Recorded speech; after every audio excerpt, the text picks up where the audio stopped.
extraordinary. He was arrogant, he was mystifying, he was intelligent. He just did not care. But, you know, he was a man who changed football for the better, I think. France 98 now, where a World Cup quarter-final between Argentina and the Netherlands would witness a true moment of footballing genius. Dennis Bergkamp's club career earned him a reputation as a player of breathtaking skill. But one sublime goal would seal his place amongst the legendary Dutch masters. I think that Bergkamp in the 90s was at his best. He was sort of at his creative peak, he was at his physical peak.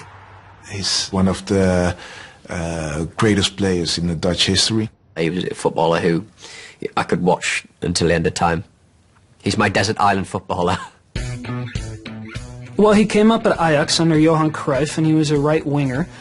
He went to Inter Milan in the early 90s. And then when he went to Arsenal, suddenly he was finding all of this room to move about and for his magnificent technique to sort of shine. And that's where he really, I think, found his place. Lovely turn, and a superb goal from Dennis Bergkamp. It's over now. Then, of course, 1998. Well, Arsenal won the double with the help of Dennis Bergkamp. I remember him scoring a brilliant hat-trick in the FA Cup for us that year. But then he went to the World Cup. With Bergkamp on board, the Netherlands reached the quarter-final and faced Argentina at Marseille's Stade Velodrome. Argentina is an opponent which is normally, for the Dutch, a very tough team. We played our game, dominating the ball, but Argentina, they like it. If you know the game of Argentina, you know, oh, they have to watch out. So Dennis Bergkamp had been involved in the opening goal of the match. The Dutch had managed to get the ball to him. He'd headed across to Patrick Kluivert and he managed to slide the ball in for 1-0 to the Dutch. But then Argentina scored the 1-1, which was a very good goal. The Dutch were getting quite desperate now to get the winner against Argentina because they knew that it was the sort of team that if it went into extra time and it went into penalties, they might be in serious trouble. And there was only a minute left. So very late in the game, Frank de Boer strides up the field and sends one of his classic long balls into the Argentina box. I think most people remember the commentary. Frank de Boer. Frank de Boer speelt de bal. Heel goed naar Dennis Bergkamp. Dennis Bergkamp. Dennis Bergkamp neemt de bal aan. Dennis Bergkamp. Dennis Bergkamp. Dennis Bergkamp. Dennis Bergkamp. Dennis Bergkamp. Van Gelder really framed the moment so beautifully. Dennis Bergkamp. Oh! Frank de Boer speelt de bal naar Dennis Bergkamp. He's still somewhere in his house screaming Dennis Bergkamp's name. Oh, Dennis Bergkamp. And I started to cry. I mean, Bergkamp was a silkily skilled player, and in the modern era, no one had a touch like Dennis Bergkamp. And he takes this sort of flying karate kick, but very, very softly touches the ball as it lands and brings it down. Pushed it over Ayala, scored, I think, with this outside right in the left corner high of the Argentine goal. And that's something you don't see a lot. That is a truly great goal. When he did it, which was the last minute of an international game, how he did it and where he did it.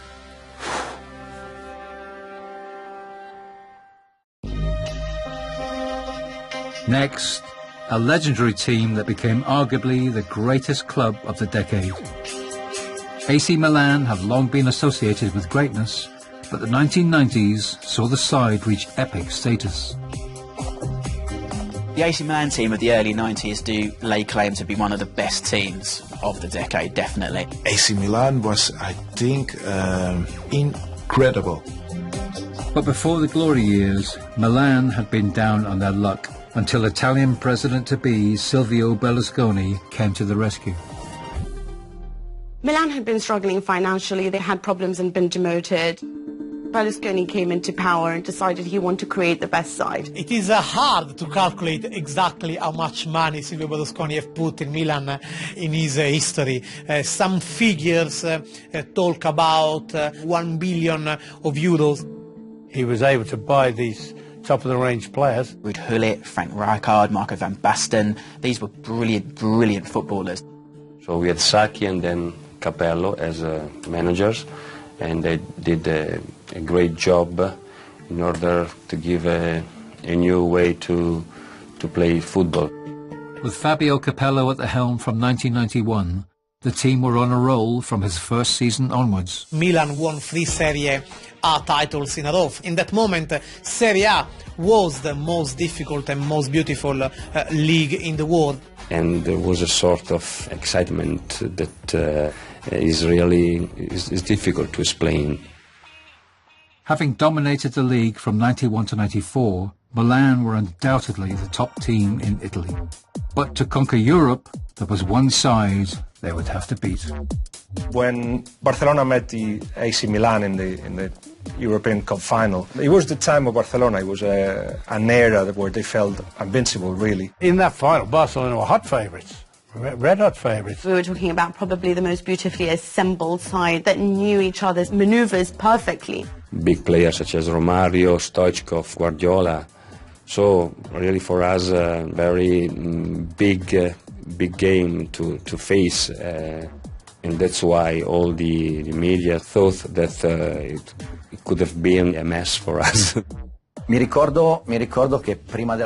remember that before the match, the rumour was that the Barcelona team were already having their photo taken with the Champions Cup. With Barcelona's victory so highly anticipated, the actual outcome was unimaginable. Barcelona entered the pitch, felt that it was only a formality. Let's play this final in order that we can get the cup. And it was very clear after half an hour where the game was going. Massaro! And Milan strike first! Against the odds, Milan were on top, taking the first 2 goals courtesy of Daniele Massaro.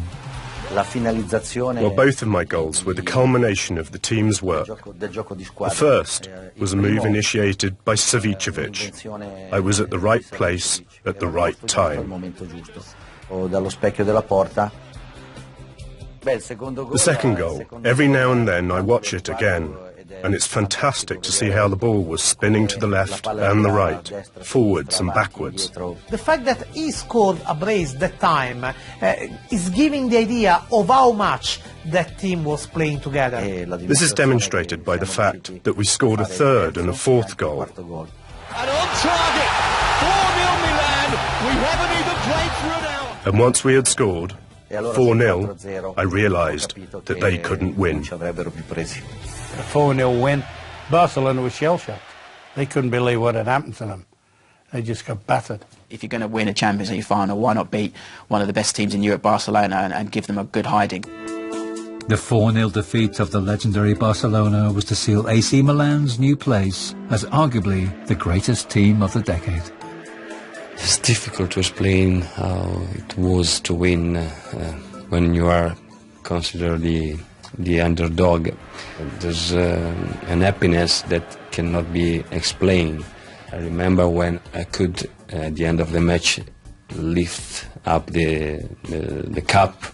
I was really like in heaven. It's like a dream come true.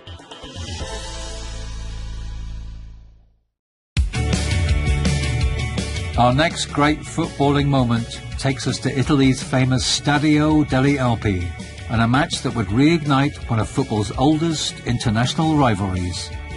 England arrived at the 1990 World Cup with arguably their best chance of lifting the trophy since 1966, but would leave in tears after an unforgettable semi-final.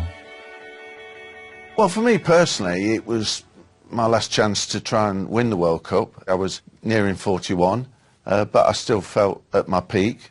You know, I was pretty confident that we'd have a good tournament. You had the flair of Barnes and Waddle, and out front Gary Lineker, who was, you know, the 1986 Golden Boot winner.